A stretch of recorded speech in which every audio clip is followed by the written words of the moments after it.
Kita ke berita pertama, Saudara. Kubu terdakwa Richard Eliezer Pudihang Lumiu atau Baradae memastikan pihaknya akan menghadirkan 3 orang ahli dalam sidang lanjutan tewasnya Brigadir J pada Senin 26 Desember hari ini.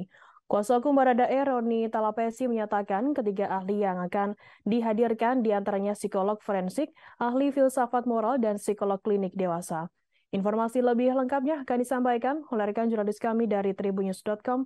Ada Abdi Rianda Sakti akan melaporkannya. Silakan rekan Abdi.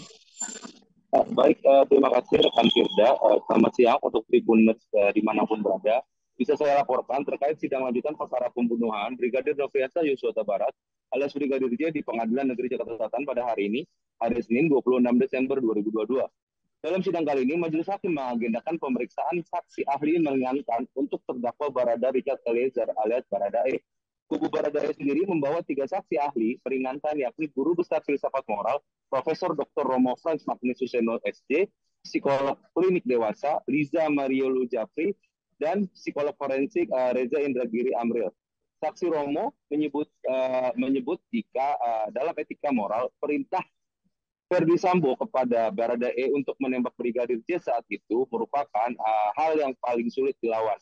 Hal ini karena posisi Baradae yang merupakan bawahan atau tingkat Ferdi Sambo yang jauh di atas Baradae itu sendiri.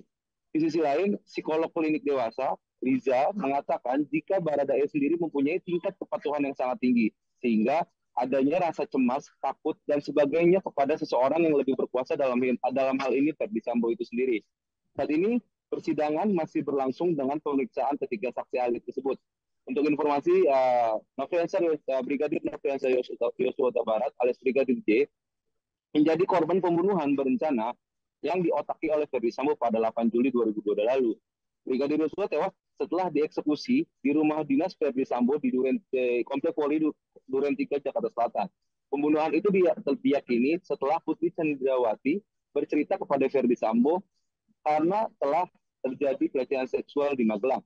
Ferdi Sambo saat itu merasa marah dan menyusun strategi untuk menghabisi nyawa dari Yosua sendiri.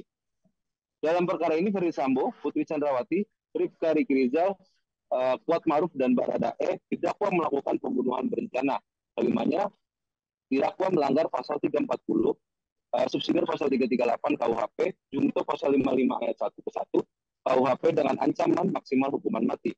Tak hanya dalam kasus pembunuhan berencana, khusus untuk Ferdi Sambo juga turut dijerat dalam kasus perintangan penyidikan atau obstruction of justice bersama dengan anggota polisi lain yakni Hendra Kurniawan, Agus Nurpatria, Cuk Putranto, Irfan Widianto, Arif Rahman Arifin, dan Baikuni Wibowo. Para terdakwa disebut merusak atau menghilangkan barang bukti termasuk rekaman CCTV Komplek Poli Duren 3. Dalam dugaan kasus obstruction of justice, mereka didakwa melanggar pasal 49, junto pasal 33, subsidiar pasal 48 ayat 1, junto pasal 32 ayat 1, Undang-Undang ITE nomor 19 tahun 2016, dan atau dakwaan kedua pasal 233 KUHP, subsidiar pasal 221 ayat 1 kedua KUHP, junto pasal 55 ayat 1 KUHP. Demikian, Firda kembali ke studio. Baik, terima kasih rekan jurnalis dari tribunnews.com atas laporan Anda. Selamat bertugas kembali. Tribuners akan kami tampilkan wawancara dari kuasa hukum Baradae, Roni Talapesi. Berikut liputannya untuk Anda. Kami dari tim penasihat hukum akan menghadirkan 3 ahli, yaitu yang pertama adalah Romo Frans Magnis Suseno. Beliau akan berbicara terkait dengan filsafat moral. Kenapa kita hadirkan beliau? Karena pertama mau kita sampaikan bahwa terjadi konflik moral yang besar, dilema moral yang dihadapi oleh Richard Eliezer ketika harus menembak almarhum Joshua. Dan yang kedua, dari sudut pandang filsafat moral, setiap manusia memiliki suara hati mendapat mengambil suatu keputusan. Terkait tanggal 8, keputusan suara hati dari Richard Eliezer dikalahkan oleh situasi yang kompleks. Terima kasih sudah nonton. Jangan lupa like, subscribe, dan share ya.